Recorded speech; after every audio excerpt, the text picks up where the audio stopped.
And for those of you who are unaware of this one world government and one world religion, I challenge you to do an internet search on the New World Order. You will be overwhelmed by the amount of people trying to get the word out to the masses. This exemplifies the findings that 87% of the population formulates their belief structure according to other people's ideas. Only 13% formulate their beliefs on logic and evaluation. And sadly, the two greatest factors that lead to the ignorance of the public are as follows. You support the mission from here? How brave you are! Real careful as you march toward that Capitol building.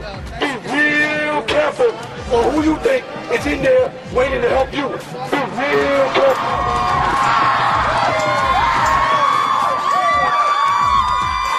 Groupthink. We're on our way to a one-world government, unless we, the people, say no. This will not be tolerated.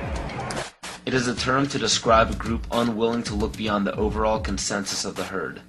Many times it is out of a lack of drive or ambition to ask original questions to arrive at genuine answers. But more importantly and dangerously, it is also an occurrence that spawns from the fear of looking foolish in front of peers. Both religion and politics are forms of groupthink. Words such as patriotism and faith are both fancy words that ultimately mean blind submission. Supposedly, it is considered heresy or unpatriotic to question the words of your leader. So the fear of upsetting the superior higher power has forced the herd to practice groupthink regardless of what it leads to. And one of the greatest examples of groupthink is the stigma given to conspiracy theories. The phrase conspiracy theory gives a distinct impression to the average person. The JFK assassination, Area 51, Roswell, government cover-ups, strange disappearances. These subjects probably sound a bit too fantasy for the average person, and it's quite understandable. They're supposed to sound made up. Throughout the mistranslation of time and embellishment of these stories, facts were added or omitted. Some may be true and some may be false, but one thing is for sure.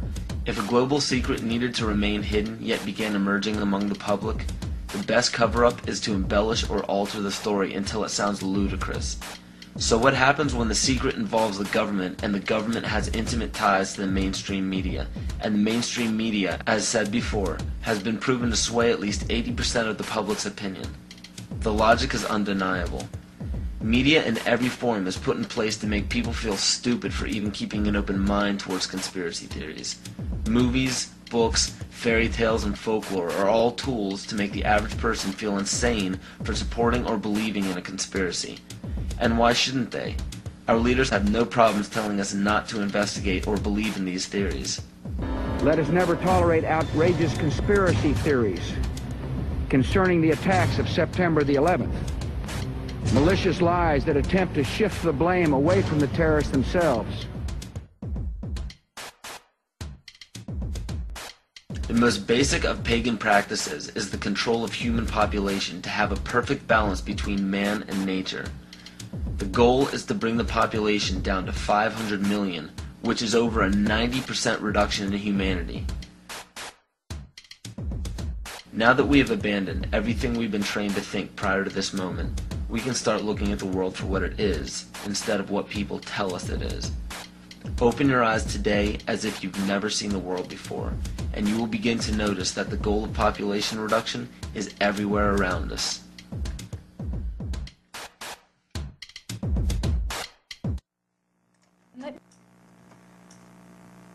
I maintain that the only true salvation from any oppression or enslavement is self-empowerment, knowledge, consciousness. This is true rebellion. Don't get caught up in the 87% of people who follow the leader. People who think that they are rebels because they denounce authority simply because it's the latest fashion. Don't march the streets claiming that you are the enlightened one because you read a book or saw a film that gave you a glimpse into an uncommon knowledge.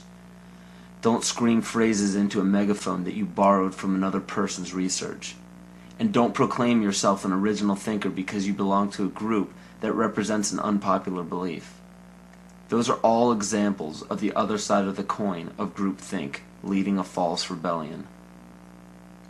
False rebellion is dangerous because it gives the illusion that you are free and thinking for yourself. A true rebellion, a true revolution, begins when you quit following and start leading. And those who end up following you should be taught by you to quit following you and start leading. And the only way to lead successfully is by fully understanding your rights as a human being on this planet.